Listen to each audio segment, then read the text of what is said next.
Afternoon tea at home was a sacred thing to Rarity Belle.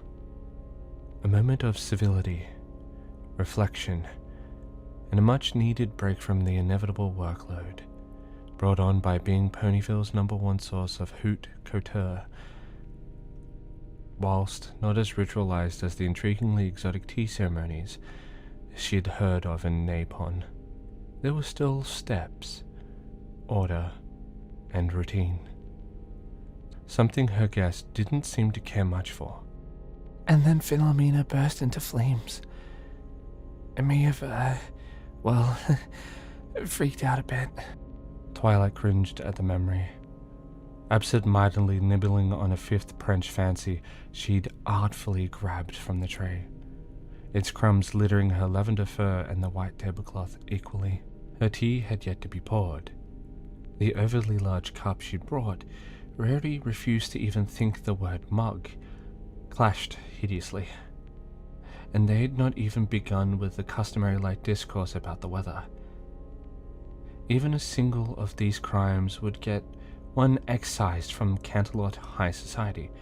Also, the stack of magazines and books she devoured on a regular basis attested.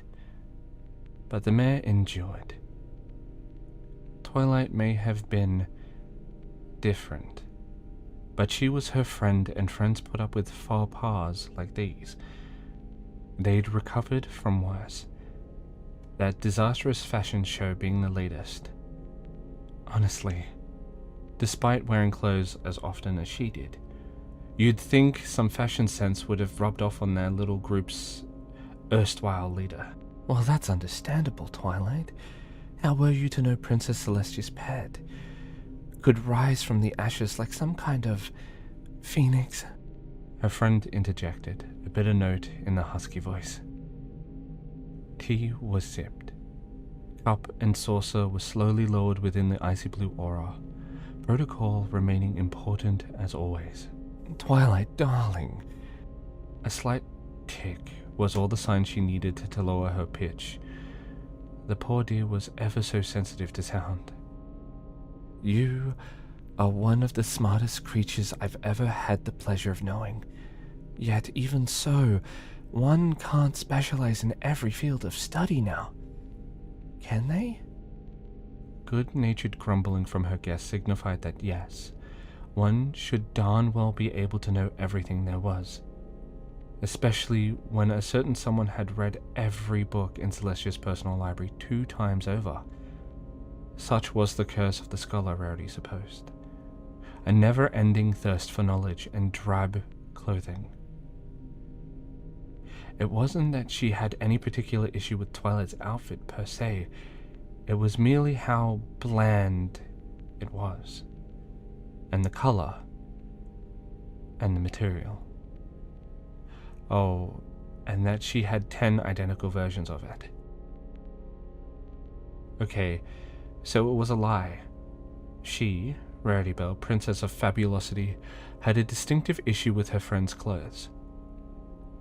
The shirt, vest, bow tie combo was frankly adorable, but it gathered dirt and grime like a magnet.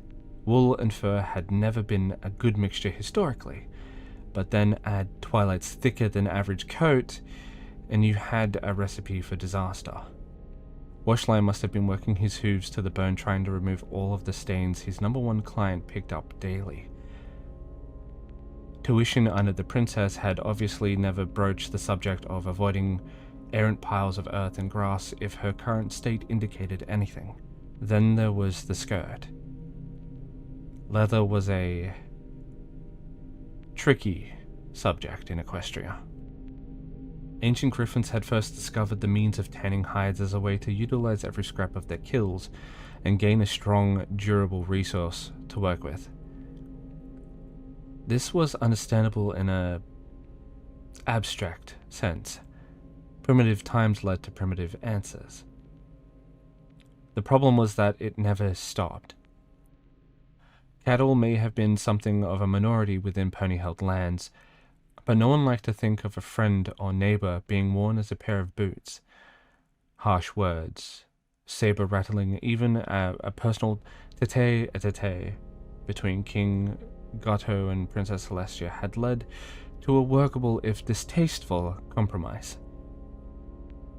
They would cease all trade in cattle-based leather, pay an eye-whopping reparation bill, and release their subjects into equestrian care. Pony historians often refer to King Sombra as the slave lord, but Kata found the sobriquet more fitting to Griffin's overall. Either way, leather was seen as a distasteful accoutrement even in the modern era. So, watching her close friend tromp about town in that ghastly plaited brown thing covered in innumerable pockets and Celestia knows what stains, was simply too much to bear sometimes. Attempts had been made, discreetly of course, she was a lady after all, to transition Twilight towards something less controversial. For her friend's sake, of course. Yet she would just give Rarity her customary look of confusion, occasionally followed with that unique bark of laughter that only Twilight Sparkle could make. Something that sounded funny and unsettling simultaneously. It never graced the scholar's mind that few ponies could identify the taxonomic species of what she wore by sight. Such a thing was inconceivable. It was so plainly obvious, in fact, that the mere suggestion they couldn't had upset her for days on end. "I'd never hurt a fly," were her own words. Words which were rather relevant to this little meeting. "I have a confession to make, Twilight." Breath quickening as a levitating knife hacked bloody murder into what started as a perfectly edible scone. An eyebrow raised as she unconsciously scratched behind a pointed ear. "Well, it's about why I asked you here, you see." In the moment's pause, Rarity considered the crumbling mess in front of her, swiftly decided against it, and deposited the offending baked goods remnants into a trash can. "As much as I love your company, and I very much do, darling, I was wondering if we could discuss a sensitive topic." The eyebrow didn't lower though. In fact, it was joined by a low rumble that indicated a perturbed student of the scientific arts. "It's to do with our little engagement with those diamond dogs a few weeks ago. Do you remember?" Her friend always had an interesting reaction to personal affairs. It was a spectacle unto itself, akin to the opening of a flower as she ran through the gamut of emotions. Amusement, confusion, irritation, then wholesome anger. The crescendo to this piece of opera was the harsh screech of wooden chair legs on tiling, the younger of the two growling as she stomped out of Carousel Boutique. A cherry bell ring followed the door slam. This hadn't been entirely unexpected in the mayor's opinion. Diamond dogs were always a sore spot for Twilight Sparkle. After all, she was one.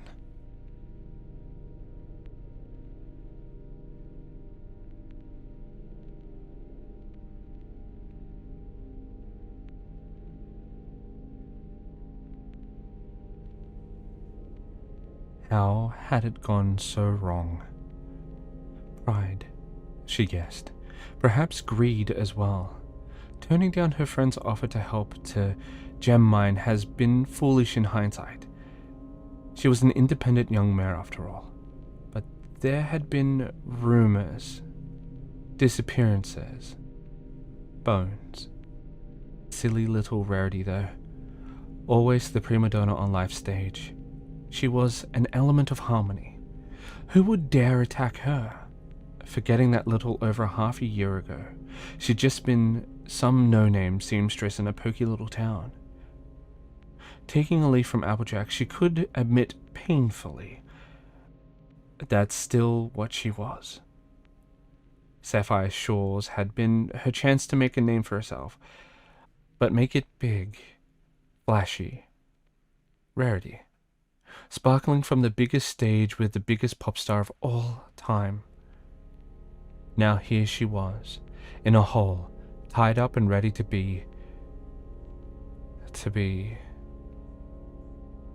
well, to be eaten. That's where the greed had neatly stepped in, she noted, numb to the filth she lay in, and the too tight cords around her limbs and face. Twilight had always been a bit precious about noise, and who else could hit the high notes like her? So she'd wheedled and whined and begged till those disgusting monsters had almost let her go. Freedom was in sight. They were practically prepping the red carpet for her ascension to the surface. Then she opened her fat mouth. Had the gems been worth it? Probably not. Sapphire could have done with a lesser piece of her art, or even moved on. It would have stung but been bearable. Fame and fortune slipping from her hooves for just one more day of a simple life.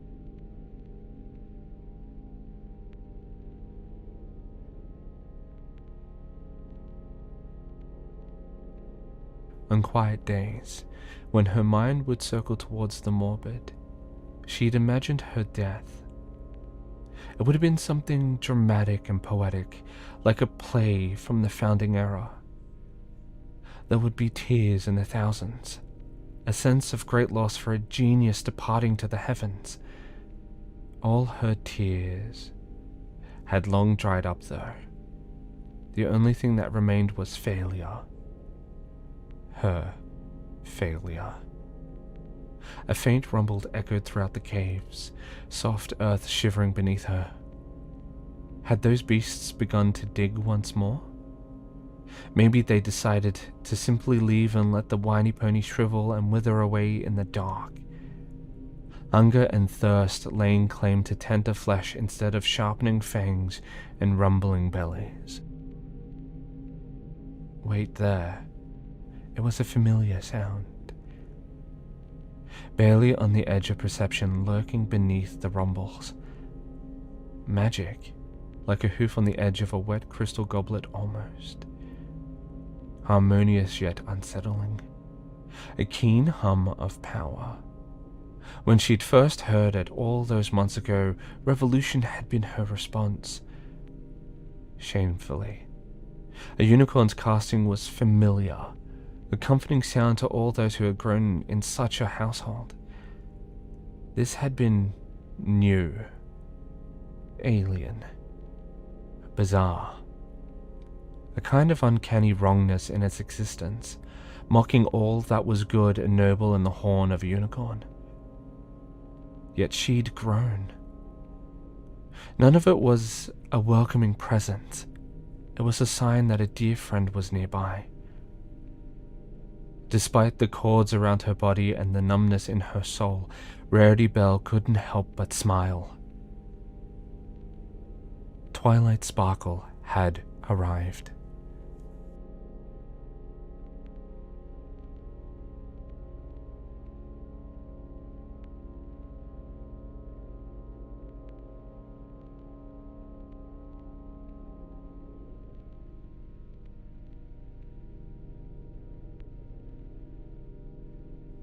If there was no rest for the wicked, as the saying went, then Rarity must have been a terrible, awful pony in some other life.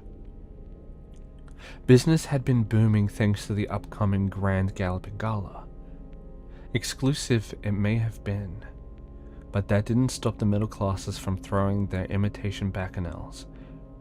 That dreamy Prince Blueblood, though, had ensured suits were in this year. So 30+ jackets were on the cards, with some of her more daring clientele pursuing custom cufflinks. It didn't exactly set her muse on fire, but bills needed paying and mining equipment replaced. This meant the next time she could even get close to Twilight would be the centennial meteor shower. The night rolled around soon enough, though. Sitting on a hastily laid picnic blanket, half asleep, whilst all her friends prattled on about their day. Everybody conveniently avoided mentioning the currently crumbling Twilight's delicious spread of snacks to accompany the cosmic light show. The mare warily eyed several plates as Twilight struggled to swiftly assemble a telescope.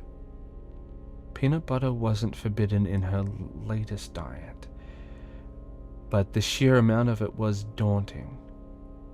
Crackers, ice cream, chocolate bars, even smothered on celery. It was an anaphylactic's idea of Tartarus. Fish was, of course, ever present at any meal involving the element of magic. It still rankled Rarity, and she suspected it would do so to her dying days. Twilight was a carnivore. All 5 of them were aware of that. Oh, her mother of sorts had put effort into shifting her to a pony-friendly diet. It didn't stick quite as well as anyone had liked, but she was willing to eat things that didn't scream when you bit into them. Progress. It mostly ended up on the sweeter side of the spectrum, though. Twilight possessing the most recurring thing in the academic community. Podge. Not a lot, but just enough for Rarity to occasionally do the odd bit of restitching on the side. Regress. Like all carnivals, though, meat was a necessity. Chicken was apparently her favorite, but in lieu of Fluttershy sensitivity, they'd agreed to shift to creatures that could feel no pain. Though Rarity honestly suspected it had more to do with the yellow mare's inability to talk to the slimy things. Hell hath no fury like a mare scorned. Either way, they'd reached the uninevitable 3rd stage. Impasse. Meat was back on the menu, whether it be grilled, boiled, sautéed, or even raw. It's Napanese, Twilight intoned, grinning widely as those shovel-like fingers dexterously grabbed 3 bits of sushi from a plate, the rice and fish combination dripping with an unidentifiable brown sauce. Want some? She silently thanked Luna when the frenzied cry of "It's starting!" from Rainbow Dash dropped all talk of flesh-eating off the agenda. Worldwide she may well be, but some rivers were never meant to be crossed. Her stomach still heaved at the memory of Fluttershy's eagerly devouring one of Twilight's abominations. Memories. That's what really started this little quest of hers, really. One that just wouldn't slip away, like all the others, with meteorites dazzling across the night sky. She couldn't help but ignore their radiance, focusing instead on the joyful expression of the purple diamond dog at the telescope.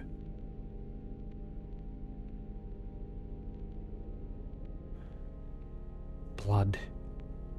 The thick and cloying stench infused throughout the dim cave system. Whatever thin breeze ran throughout the tunnels, barely moving the grim reminder of violence. It was almost unnatural how it held despite their closeness to the surface, or how it had gotten so far. Twilight seemed to ignore it with casual ease, though, as if the smell of life essence was no more than a byproduct of a busy day.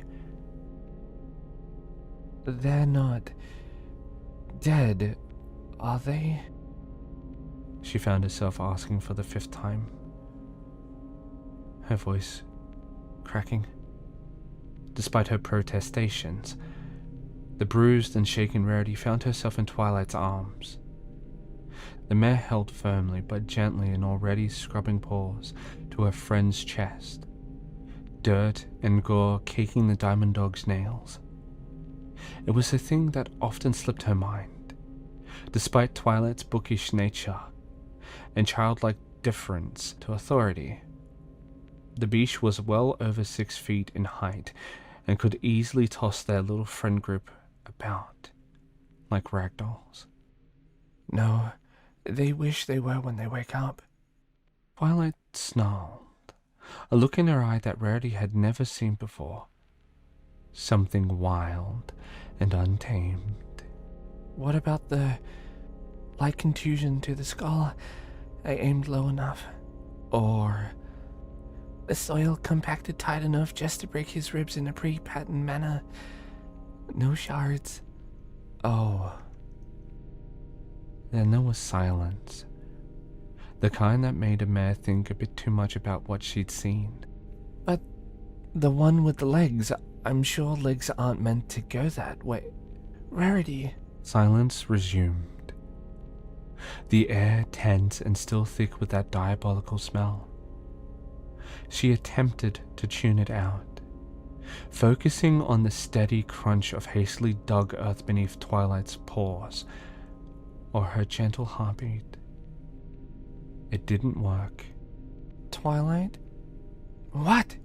The older mare had ascended mountains, battled ferocious monsters, and even stood toe-to-toe against a mad goddess. Despite all that, right this second, she was utterly terrified. Why? The words became sticky, desperate to remain unuttered. Why did you hurt them so much? She closed her eyes and shivered. Twilight's body heat did not aid in the slightest. The vision was still there. The dull glow of gemlight, mangled mewling bodies, and the blood. So much blood. Oh, that's simple, she answered, body noticeably tense to her traveling companion. I hate them. Turning a corner, she halted momentarily and sniffed the air before continuing, her pace now a quick march. I hate all of them, every single last one of their monstrous species. Despite the discomfort, she looked up at her friend, head tilted as if the world itself was now out of sync. A weak, but you're a diamond dog, being her only reply. None of this made sense. This was Twilight Sparkle, ward of Princess Celestia, the forerunner of geomantics and all things scientific. She was sarcastic, yes, even quicker to temper at times. It was never malicious though, more the confusion of some creature very much out of their element. But this held conviction. As the entrance of the tunnel approached and the nightmare began to fade, her friend said those 8 words that froze her to the very marrow. What makes you think I don't hate myself? Golden Oak's library always seemed cramped to Rarity. Despite describing its career-aligned apartment as spacious, it always felt as if it could barely fit 2 ponies in it. 1.5 may have been a better estimation, but when it came to Twilight Sparkle, she tended to be 2.5, 3 standing up straight. Right now, though, it feels even less, cluttered as the kitchenette was. I can't thank you enough for carrying the picnic basket and telescope, Rarity. I really needed my hands free to record everything I learned while it was still fresh in my mind. A gentle smile was followed by the gesture of a thick notebook. Twilight's reference, number 38, sliding neatly into one of the numerous pockets dotting her skirt. My observations could, well, advance meteorology to places heretofore unknown. Oh, think nothing of it, darling. What are friends for, after all? She said, fully aware that Twilight was no idle boaster. Twilight may well have been a social recluse before she arrived in Ponyville, but a burgeoning reputation as Canterlot's prime polymath, or Renaissance mare, wasn't unwarranted. Friends weren't exactly necessary to invent a more efficient steam boiler, restructure the palace's ley line system, or even discover an exact sonic frequency to discourage parasprites, or whatever that was. Can I get you a coffee? Twilight asked. already spooning herself some of the bizarre brown powder she frequently lionized into an ungainly kettle she'd improved. Rumor had it that at least a third of her wages went on importing coffee from Zebrica. With long practiced poise, Rarity took a seat, her movement thankfully allowing the grimace to be missed. I'm afraid I'm rather stuffed. The snacks, you do understand. It was said hastily. Too hastily, in fact, but the foul stuff never did much for her. If a headache was ever needed, then all she had to do was offer her home for Crusader business.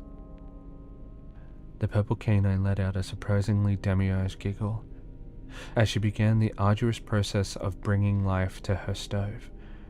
No, I understand. Mother's not too keen on it herself. Auntie Luna seems intrigued, though. Damn matches. Part of her loathed seeing Twilight struggle. However, previous suggestions of assistance had resulted in several polite but firm refusals. Applejack may have been an earth pony, but at least she had the benefit of hooves to make easy kindle flame, and Pinky did whatever she normally did. Meanwhile, both her and the two Pegasi within their little group could use magic of a variety more useful than merely moving dirt around, to make things easier, a facet of life she needed to remember on occasion. Humility was not always her strongest suit. It was just so hard sometimes. Yes, she didn't want to end up like the irritating showmare that Twilight had resoundingly trumped, but Ponyville was just so drab. Plain. No culture, no art, no style. Yet here she was, able to help alleviate all these ponies from the mundanity of their boring lives. The butterfly wings came to mind. That had been a fabulous idea until it hadn't. Yes, humility was to be her new watchword. That and satin. Very chic this year. Very in. What's on your mind? Oh, just, work. Rarity lied, seeding her falsehood with a fair bit of truth. Besides, the home galas I have rather tricky ensemble to prepare for a client. Have you heard of, Greasy Goldtooth? A blank response. Perfectly understandable. He's a frightful bore, but cornering the market on high-end clockwork has results. He wants something gear-themed, in a size 28 for his own little soiree. Gear-themed? Twilight's ears lowered as she absent-mindedly assembled an odd hybrid of plunger and glass jar. The newly lit stove already beginning to boil the modified heavy kettle. Are you going to glue gears to? Dear heavens, no! The rising vomit was pushed down with some mild difficulty. No, Twilight. I'm tempted to ask Wind-Up for some tips, truthfully. But that grumpy Gus is more likely to berate my choice in timepieces than he is to give inspiration. The resident horologist and arch-rival to Time Turner wasn't exactly on her list of favorites when it came to Ponyville residents. His one and only trip to Carousel Boutique had been under the mistaken impression that it was a haberdashery, fabric being fabric in his mind. No matter how she broke it to the belligerent Pegasus, though, he wouldn't take no for an answer. At least until she claimed to have absolutely no stock whatsoever of microfibers. Needless to say, her mood and opinion of the stallion had soured significantly that day. Really? Twilight murmured, a thoughtful look on her face. I've always gotten on quite well with him. The now assembled strainer, as she referred to it, sat proudly on the table next to a garish mug, one of many that hung from the rather literal treehouse's wooden hooks.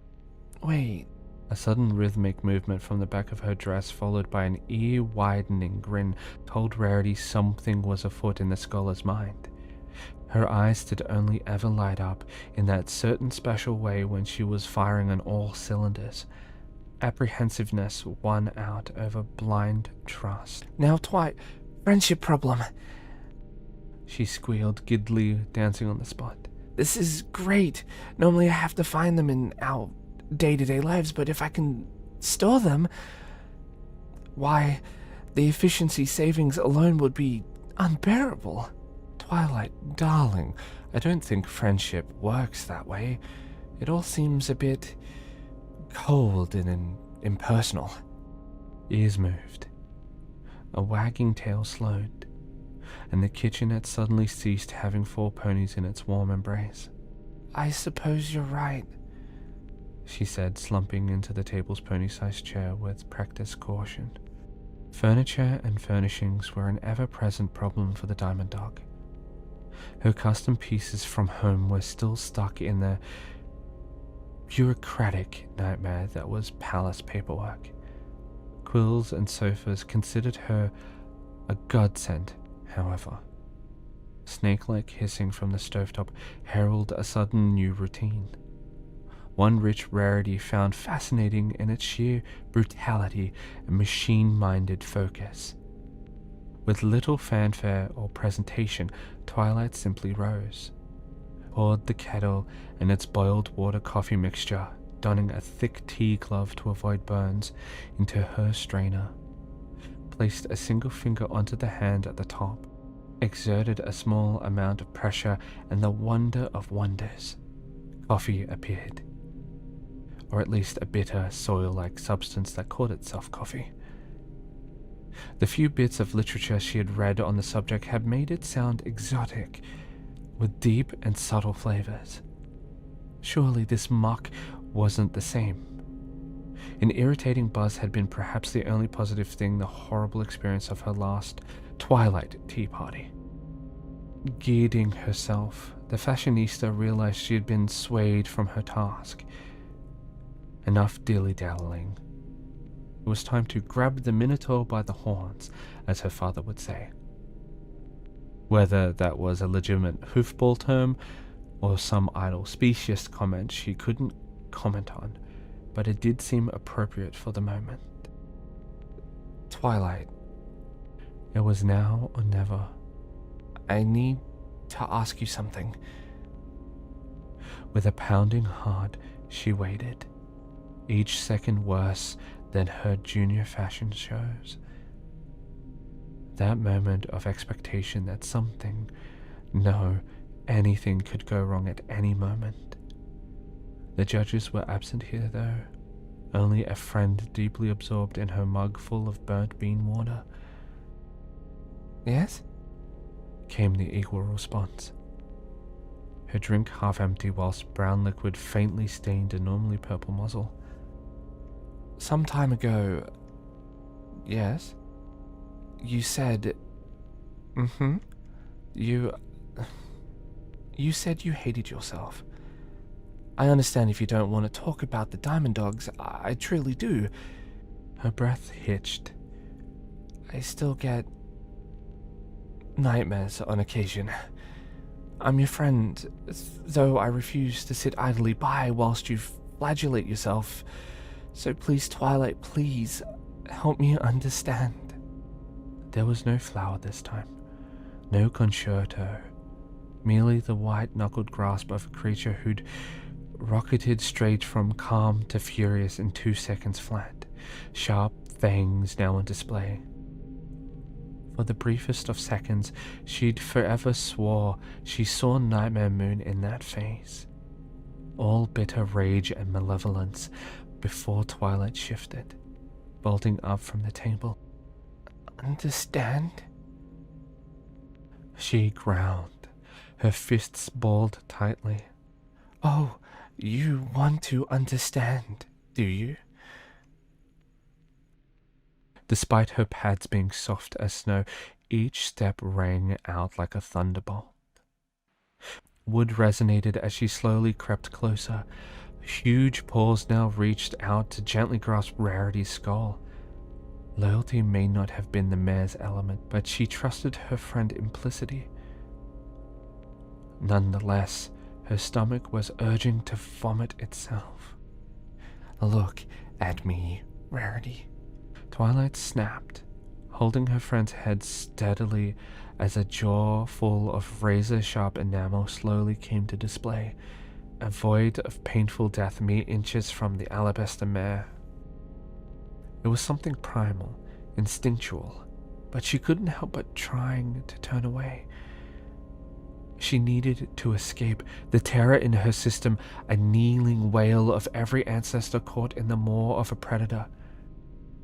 Yet those paws, those big, soft paws, once seen as cute, something to paint and trim and clean, while now they held her in a grip she realized was stronger than steel. Twilight could crush her head like an egg with ease. Please, Twilight, stop it. You're scaring me. It was all over in an instant. Her friend once more seated, albeit from the creaking sound she'd have to visit Sofa and Quill sooner rather than later. That, Rarity, is why I hate myself. She swigged at a mug before slamming it back down, chipping the beige and orange container. I'm a diamond dog. We all know about diamond dogs. We're all taught about diamond dogs.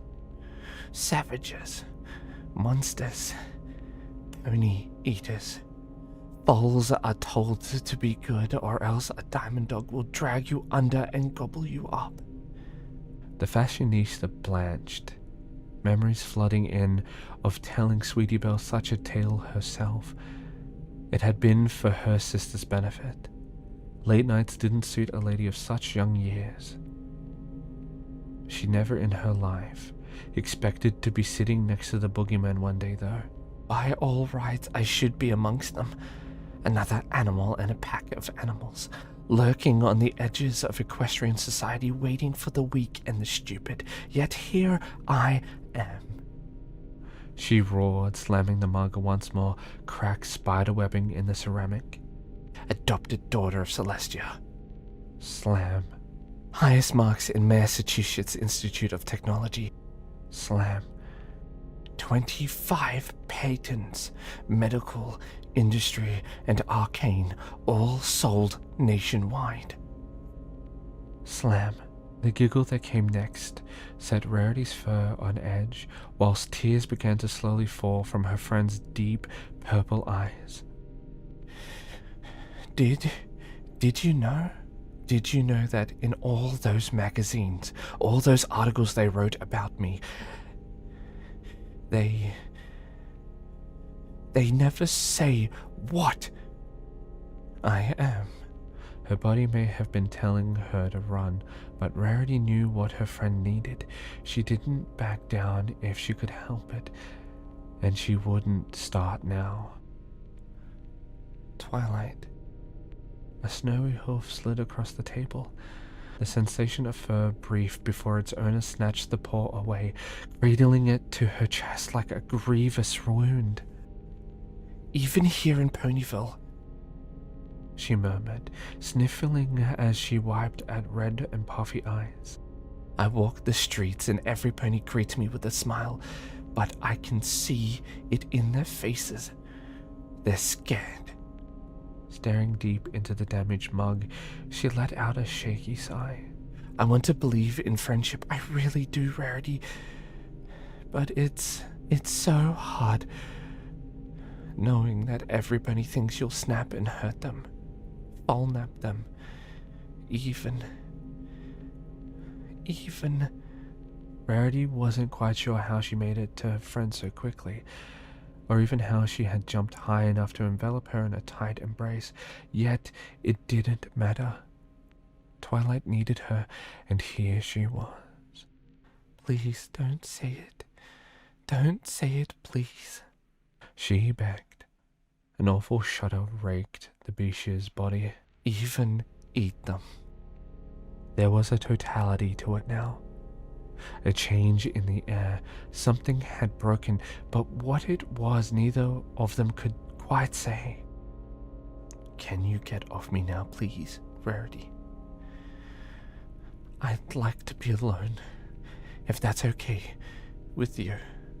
As she slid down, protest bubbled up from deep inside her, a once still mind now whirling. Leaving Twilight in such a state was inconceivable. It was immoral. It was... Please, just go. What her friend in extreme emotional distress wanted. As much as it pained her, and as much as she herself knew the false security and isolation, she would respect her friend's wishes. Begrudgingly, yes, but respectfully. Okay, Twilight. A hoof quickly running through her mane was a poor attempt to return to the old fabulous Rarity and not a worrying mare. But something was better than nothing. Just contact me if you need anything at all. I want you to know that the girls and I will always be here for you, and we'll always see you as our friend, nothing else. A muttered grunt was her only response, glassy eyes staring off into nothingness. Pain wasn't only physical, she quickly learned, with each step more torturous than the last. Perhaps it was what made her so fit for the element of generosity. She wished, oh so dearly, to stay, to help, to do anything to fix this, to make it better. However, as the door slammed behind her and violet-tinged rods of earth barred the entrance, she knew with finality that this wasn't her battle. It wasn't her reflection that terrified others